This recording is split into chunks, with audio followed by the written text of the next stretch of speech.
गहरी गुफा के अंदर की हवा मोटी और भारी थी, जिसमें हल्की हल्की सल्फर और ओजोन की बू आ रही थी। जब उसने जमीन के नीचे पिघली हुई चट्टान को देखा, जो जमीन के अंदर एक चमकती, बहती हुई नारंग पीली नदी जैसी थी, तो प्रोटैगनिस्ट तुरंत किनारे की तरफ बढ़ गया। उसने जानबूझकर अपना हाथ आगे बढ़ाया और वॉल्केनिक मटेरियल के गिरते हुए हिस्से को छुआ। वो सतह हैरानंगेज तरीके से तरल, फ्लूइड थी, फिर भी बहुत ज्यादा चमकदार थी। जिस पल उसका शरीर उस जियोथर्मल सिस्टम से जुड़ा, उसकी आंखों के सामने तुरंत कुछ जरूरी ठंडी नीली अलर्ट्स आ गईं, जो लाल गर्मी की धुंध को काट रही थीं।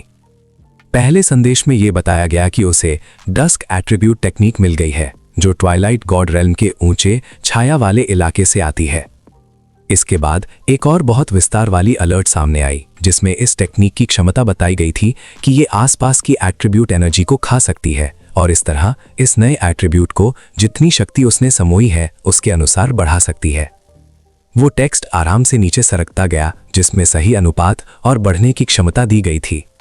इन सब जानकारी वाले प्रॉम्प्ट्स को समझने के बाद प्रोटैगनिस्ट का बर्ताव गंभीर और सोचने वाला हो गया। तेज रोशनी में उसकी भौहें हल्की सी सिकुड़ गईं। उसने मन ही मन में धीरे से कुछ कहा, जो मैग्मा की जमीन के नीचे की गरज के ऊपर मुश्किल से सुनाई दे रहा था। उसने सवाल किया कि क्या ये एनर्जी सिर्फ सामान्य फायर एट्रीब्यूट का कोई रूप है, शायद डेजोलेट एट्रीब्यूट जैसा, जो खास तौर पर बनाया गया है और अनोखे तरीके से रोशनी और छाया के अजीब मेल से यांग एट्रीब्यूट को बढ़ाने के लिए डिजाइन किया गया है। जैसे ही वो ध्यान से इस नई एनर्जी को देख रहा था और उसे अपने छूने के नीचे हल्का सा थिरकने दे रहा था, तभी अचानक एक और सिस्टम प्रॉम्प्ट सामने आया। इस अलर्ट ने घोषणा की कि उसे एक नई क्षमता मिल गई है, जिसका नाम डेथ ब्रांड है। इस टेक्स्ट के तुरंत बाद एक मोटे लाल रंग का चेतावनी संदेश आया, जिसमें इस क्षमता के खास और संभावित रूप से विनाशकारी स्वरूप पर जोर दिया गया था और ये कहा गया था कि इसका इस्तेमाल पूरी सावधानी और रणनीति वाली सोच के साथ करना होगा। घटनाओं की इस हैरानकुन श्रृंखला ने प्रोटैगनिस्ट का ध्यान पूरी तरह से अपनी तरफ खींच लिया, ठीक उसी समय जब एक और ज्यादा डरावनी अलर्ट सामने आई। इस नई जानकारी में घोषणा की गई थी कि ये क्षमता अनंत मौत देती है। अगर यूजर मार दिया जाता है तो डेथ ब्रांड हमेशा के लिए हमला करने वाले के शरीर पर चिपक जाएगा। इस अनोखे बचना पाने वाले निशान का नतीजा ये है कि दुश्मन मौत से जुड़े दर्द और डर दोनों खो देता है। इसकी बजाय वो खत्म होने के हमेशा चलने वाले अर्थहीन चक्रों में फंस जाता है। मौत और नए जीवन का एक नरक जैसा ग्राउंड हॉग डे, जिसे कभी छुटकारा नहीं मिलता। इस परेशान करने वाली पूरी जानकारी को समझने से प्रोटैगनिस्ट की गंभीरता और गहरी हो गई। वो उस साफ टेक्स्ट को बार बार देखता रहा, डेथ ब्रांड के दुष्परिणामों से जुड़े पूरे असर को समझने की कोशिश करता रहा।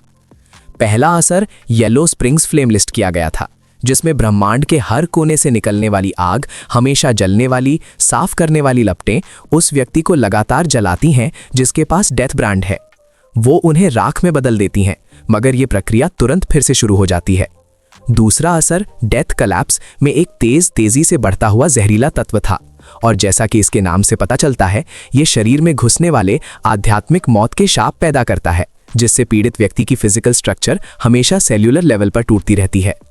तीसरा असर हेलिश विजन बताया गया था, जिसमें खास तौर पर उस निशान वाले व्यक्ति के लिए हाइडीज के द्वार खोल दिए जाते हैं और नरक की आत्माएं लाइन लगाकर अपनी हड्डियों वाली बाहें फैलाकर उसे हमेशा के लिए उसकी कब्र तक ले जाने के लिए खड़ी रहती हैं।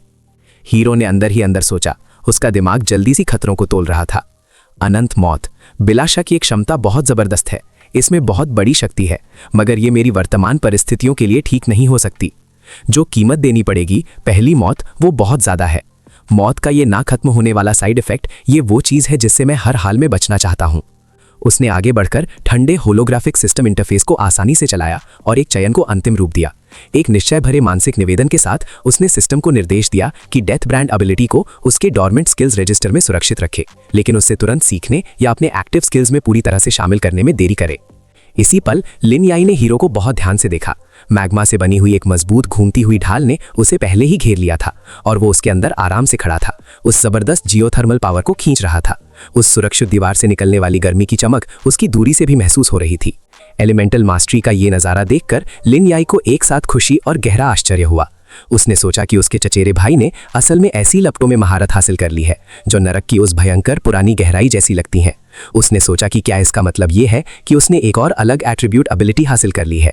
वो बार बार उन अलग अलग एलिमेंटल क्षमताओं के बारे में सोचती रही जो उसके पास पहले से ही थी, और उसे ये सच बिल्कुल असंभव और सच कहूं तो समझने में थकाने वाला लगा।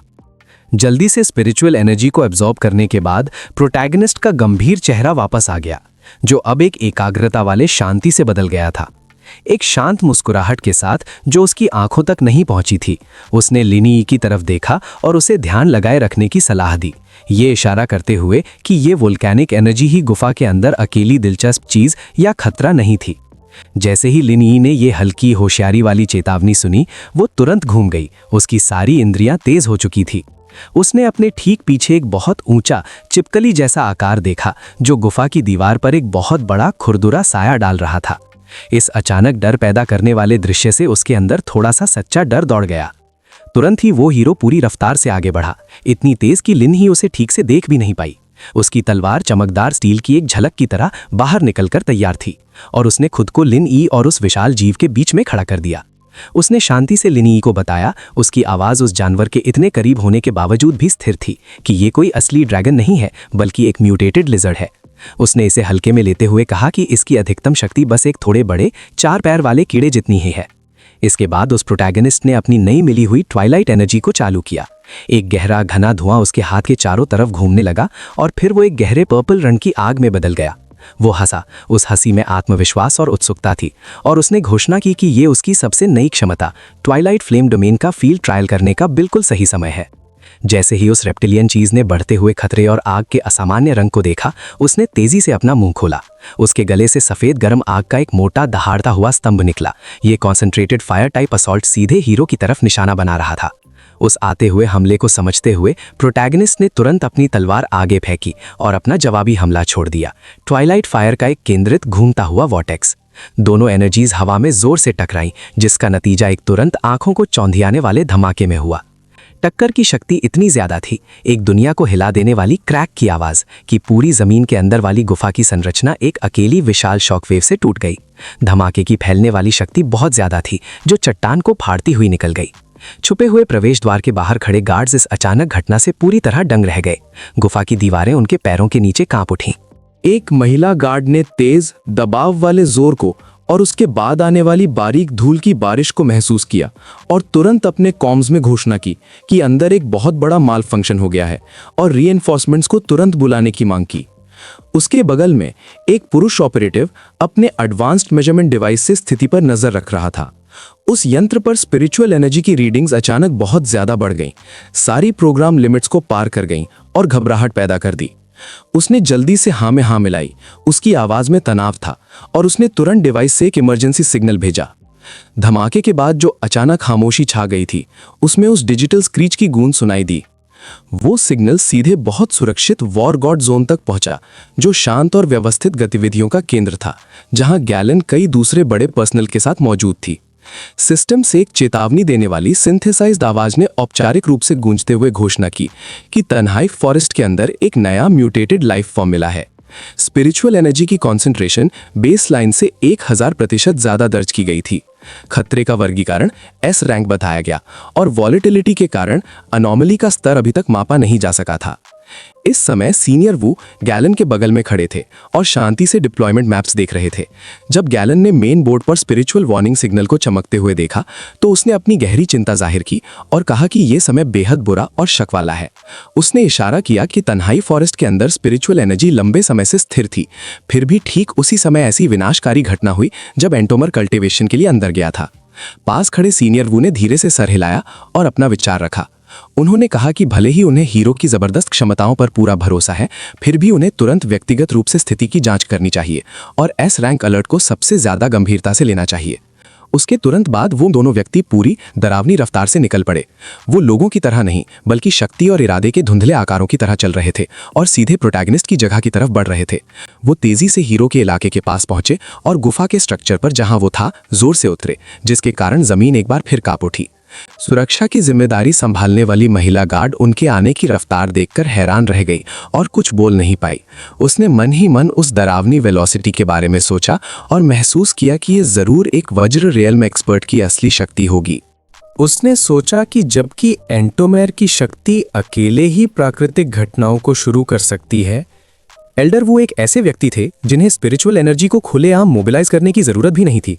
सिर्फ एक साधारण फोकस्ड हरकत से वो अपनी साधारणता भरी लेकिन गहरी शक्ति से सभी पायोनियर्स को हैरान कर सकते थे। सिर्फ कुछ ही सेकंड्स में उन्होंने एनर्जी सोर्स का ठीक पता लगाया और ठीक उस जगह पर पहुंच गए, मलबे के ऊपर खड़े होकर। रफ्तार से जगह बदलने की इस क्षमता को सिर्फ फ्लॉलेस मास्टरी ही कहा जा सकता था। जैसे ही वो दोनों शख्स इम्पैक्ट की स्पष्ट जगह की तरफ बढ़ते रहे, वो गुफा के ढह चुके मुंह तक पहुंचे।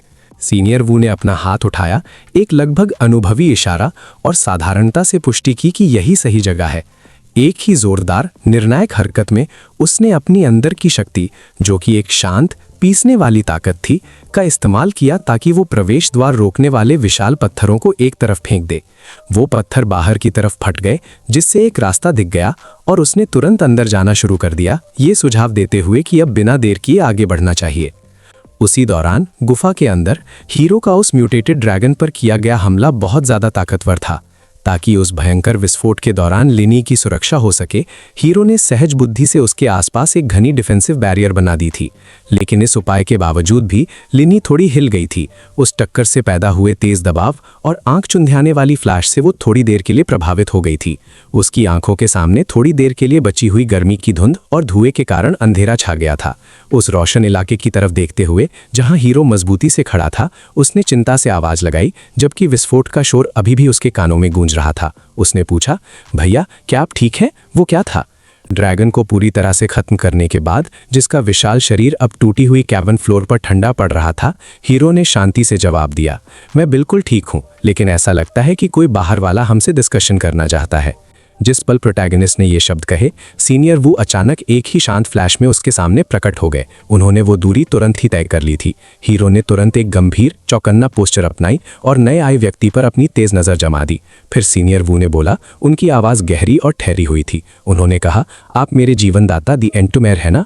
गैलन के इस अचानक और सीधे कंडक्ट को देखकर गैलन थोड़ी सी स्टार्टल्ड हो गई और घबराहट में धीरे से अपने मास्टर का नाम लिया, जो उनकी लैक ऑफ प्रोटोकॉल पर सरप्राइज का साफ संकेत था। उसी समय सीनियर वू का तेज फोकस हीरो से हटकर जमीन पर बेजान पड़े उस मरे हुए ड्रैगन पर चला गया, जिसके शरीर को एक ही बहुत ही साफ क्लीन घाव ने चीर दिया था। उसे ध्यान से देखते हुए उन्होंने टिप्पणी की, एंटोमा, क्या आप सचमुच में पूरी तरह से अकेले ही इस खास मैग्नीट्यूड तक इवॉल्व हो गए हैं? ये म्यूटेटेड लिजर्ड अपना ट्रांसफॉर्मेशन पूरा करने ही वाला था। एक बार जब ये पूरा ड्रैगन फॉर्म पा लेता तो ये स्पिरिट क्रिएशन रियल्म को भी पार करके वज्रा रियल्म के बराबर के टियर तक पहुंच जाता। उन्होंने उस मैसिव कॉप्स को एक चक्कर लगाया, उसकी घातक प्रिसिजन को देखते हुए, इसके वूंड्स को देखते हुए जो क्लीन, शार्प और प्रिसाइज हैं। लगता है आपने इसे एक ही ब्लो में इंस्टेंटेनियसली एलिमिनेट कर दिया। फिर वो गहरी सोच में डूब गए, उनकी आंखें छोटी हो गईं। अजीब, पेक्यूलियर, मुझे इस नौजवान पर ट्वाइलाइट फायर एनर्जी रेसिडुअल महसूस हो रहा है, जो कि हाफ ड्रैगन जैसा है, और ये एक्स्ट्राऑर्डिनरीली प्योर था। क्या सच में यही वो चीज है जिसे वार्निंग सिग्नल ने पहले डिटेक्ट किया था? ये एक थ्रेट नहीं बल्कि पावर का सोर्स है। इस मोमेंट पर गैलन आगे बढ़ी, खुद को अटेंशन में लाई और हीरो से डायरेक्ट क्वेश्चन किया, क्या आपने एक बार फिर से सिचुएशन को रिजॉल्व कर लिया? सवाल सुनकर हीरो ने शांति से ईमानदारी के साथ जवाब दिया, टू बी ऑनेस्ट, मैंने इसे डायरेक्टली टर्मिनेट कर दिया। ये सुनकर गैलन अटरली शॉक थी और उसके एक्शन के वेट पर कॉन्टेम्पलेट किया। अगर ये हाफ ड्रैगन सफलतापूर्वक अपना ब्रेक थ्रू अचीव कर लेता तो इसके पास वज्रा रियल्म लेवल की स्ट्रेंथ होती, जो पोटेंशियली पूरे जोन में भयंकर तबाही मचा सकता था। फिर भी द वॉर जोन में पहले कभी इसकी प्रेजेंस का पता नहीं लगाया था। ये एक मैसिव ब्लाइंड स्पॉट था। अगर एंटोमा नहीं होता तो इसके नतीजे और लॉस ऑफ लाइफ अनइमेजिनेबल होते। हीरो ने थोड़ा सा अपनी नजरें नीचे की, ओल्डर मैन को एक्नॉलेज करते हुए। तो ये सच में आप हैं एल्डर वू? उसने कहा। उसके चेहरे पर जेन्युइन रिलीफ की एक झलक दिखी। हम दोनों के बीच इतनी फॉर्मेलिटी की जरूरत नहीं है। मैं जेन्युइनली प्लीज्ड हूं कि आपके स्टैंडिंग के एक सीनियर फिगर पूरी तरह से रिकवर हो गए हैं। उसकी आवाज रफ कैबिन वॉल से हल्की सी गूंज रही थी। सीनियर वू के चौड़े कंधे साफ तौर पर रिलैक्स होते दिखे, इससे पहले कि वो एक हार्टी रम्बलिंग लाफ छोड़ दे। उन्होंने संतुष्टि से चमकती आंखों से जवाब दिया, जब तुम्हारे जैसा इतना काबिल जूनियर मामलों को संभाल रहा हो तो मैं आखिरकार सच्चे मन की शांति के साथ संन्यास लेने और शायद एक अच्छी नींद लेने के बारे में सोच सकता हूँ। वो का लहजा थोड़ा तेज हुआ। क्योंकि तुम इस प्राणी, इस अनोखे आधे ड्रैगन को पहले ही खत्म कर चुके हो, तो मुझे तुमसे अनुरोध करना पड़ेगा कि तुम इस घटना को पूरी तरह से गुप्त रखो। कृपया ध्यान रखना कि इस तन्हाई जंगल की सीमाओं से बाहर किसी भी व्यक्ति को इसके होने का पता ना चले। हमें इसे स्पिरिट एसोसिएशन के आधिकारिक दायरे से पूरी तरह अलग रखना होगा। हीरो का भाव गंभीर हो गया। उसके दिमाग में उस अनुरोध के असर पर विचार करते हुए चीजें घूमने लगीं। तो ये थी बुनियादी स्थिति। जबकि तन्हाई जंगल को स्टार गॉड वॉरजोन के सीधे अधिकार के तहत एक मानक रूपांतरण और खेती क्षेत्र के रूप में आधिकारिक तौर पर घोषित किया गया था, इसकी असल स्थिति कहीं ज्यादा अस्थिर थी। इस इलाके में पूरे महाद्वीपीय गोले में सबसे ज्यादा अक्सर और हिंसाक कच्ची आध्यात्मिक शक्ति के उतार चढ़ाव देखे जा रहे थे। इसके नतीजे में लगभग कुछ भी यहां उभर सकता था जो जैविक और तात्विक दोनों तरह के नियमों को तोड़ता था। जो हस्तियां बन रही थीं वो इतनी असामान्य, अनिश्चित और खतरनाक थीं कि वो तो एक्सट्रीम डार्क जोन्स में मिलने वाले आम अंधेरे की घटनाओं से भी ज्यादा थीं। स्टार गॉड वॉर जोन, जो पहले ही रणनीतिक रक्षा का बोझ उठा रहा था, अब यहां जिम्मेदारी का और भी बड़ा बोझ उठा रहा था और वो बेचैनी से इस बात की कोशिश कर रहा था कि स्पिरिट एसोसिएशन के सामान्य बलों पर कोई और भारी, शायद अस्थिर करने वाला फर्ज ना डालना पड़े। इस स्पष्ट निष्कर्ष पर पहुंचकर हीरो ने धीरे से सर हिलाया। इस गुप्त रखने की गंभीरता को उसने स्वीकार किया। वो सच्चाई से बोला, उसकी आवाज धीमी और गंभीर थी। कोई दिक्कत नहीं, मैं इस जरूरत को पूरी तरह से समझता हूं। फिर उसने एक खास बात बताई। वो अनोखा संध्या अग्निगुण जो मैंने अभी जानवर से सूखा है, वो खासकर निगलने यानी भक्षण पर केंद्रित है। उसका शक्ति का स्वरूप बिल्कुल पौराणिक प्राचीन जानवर टाउटी जैसा है। और तो और उस छिपकली ने भी पहले यही संध्या अग्नि सूखी थी, जिसकी वजह से वो स्थापित ऊर्जा नियम तोड़ते हुए सफलतापूर्वक आधे ड्रैगन में बदल गई थी। वो रुका, इसका मतलब दूसरों को समझने दिया। क्या ऐसा हो सकता है कि चोंगहाई फॉरेस्ट का सबसे गहरा, सबसे ध्यान से छिपाया हुआ रहस्य सीधा टाउटी की पहले की मौजूदगी या शायद इस जगह पर उसके बाकी बचे प्रभाव से जुड़ा हुआ हो? पहले से ही अनंतोलित आध्यात्मिक ऊर्जा के फिर से उभरने के नतीजे में जो असामान्यताएं आ रही हैं, वो आम जीव जंतु और पौधों तक को बहुत ज्यादा नुकसान पहुंचा रही हैं। अगर टाउटी जैसी शुद्धा शिकारी और भयानक शक्ति वाली हस्ती सीधे तौर पर शामिल हो तो इसके नतीजे बिना शक एक क्षेत्रीय संकट से बढ़कर सभ्यता व्यापक महाविनाश में बदल जाएंगे। ये खतरा जो आम अंधेरे से बहुत बड़ा है, ये बताता है कि स्टार गॉड वॉर जोन इस सूने इलाके को सर्वोपरि और इतना महत्वपूर्ण स्थान क्यों देता है। जब प्रोटैगनिस्ट को उसका विस्तारित आकलन मिला, एक ऐसा आकलन जिसने व्यस्त वू के निजी डर की पुष्टि कर दी, तो उन्होंने अपना हाथ आगे बढ़ाया। उनकी पकड़ मजबूत और विश्वासपूर्ण थी। उन्होंने आदर से भरी आवाज में घोषणा की, ऐसा लगता है कि इस परिस्थिति का गुंधलपन अब तुम्हारे लिए काफी स्पष्ट है। मैं तुम्हारी समझ की तारीफ करता हूं और उससे भी ज्यादा तुम्हारी तुरंत गोपनीयता की। हीरो ने मजबूत हाथ मिलाना लौटाया, एक हल्की, जानकार मुस्कान देते हुए। निश्चित रूप से, उसने जवाब दिया, वू के पुराने दस्ताने का खुरदुरा एहसास करते हुए। बिना किसी पहले चेतावनी या पता चले सचमुच उच्च स्तर की विनाशकारी घटनाओं का अचानक उभरना, हम में से कोई भी बिना तैयारी के उसका सामना करना नहीं चाहता। सामान्य जनता पर समय से पहले फालतू घबराहट या अनावश्यक चिंता का बोझ न डालना ही बिल्कुल बेहतर है। क्या आप सहमत नहीं हैं, एल्डर वू? विश्वास के जरूरी आदान प्रदान के बाद पूरा समूह पलटा और गुफा की उस छोटी जगह से तेजी से निकल गया और जंगल की नम, काई की खुशबू वाली हवा में वापस आ गया। जमीन के नीचे के अंधेरे के बाद ऊपर छनकर आने वाली रोशनी तेज थी। खुले इलाके में आते ही एक जबरदस्त, लगभग महसूस होने वाला ऊर्जा क्षेत्र प्रोटैगनिस्ट की इंद्रियों में तुरंत दर्ज हुआ। ऐसा लगा जैसे वो किसी समुद्र की धारा में कदम रख रहा हो। वो रुका और उसने अचानक आए इस हैरानी को जाहिर किया। इस ऊर्जा वाली मौजूदगी का असल स्वरूप क्या है? ये पहले यहां नहीं थी। लिंग याया ने भी उस विशाल ऊर्जा क्षेत्र को महसूस किया। हालांकि उसमें इतनी शक्ति नहीं थी कि वो उसकी बुनियादी संरचना समझ सके। उसने इसके बजाय कहा, यह काफी सुखदायी लग रहा है, बिल्कुल जैसे हवा में एक गहरा जीवनदायी ठंडा वातावरण फैल रहा हो। गैलन, जो उनका तात्विक परिवर्तन का विशेषज्ञ था, उसने इस एहसास को निश्चित रूप से पहचान लिया। उसकी आवाज गंभीर सरगोशी में डूब गई। ये कच्ची, शुद्ध आध्यात्मिक शक्ति है। इसका भयंकर घनत्व है। ठीक उसी समय गहरे हरे बांस के विशाल हिलते हुए दंडों से बन रही बदलती छाया के बीच एक व्यक्ति उनके ठीक सामने प्रकट हुआ, जो धीरे और सोच समझकर कदम उठाता हुआ पास आ रहा था।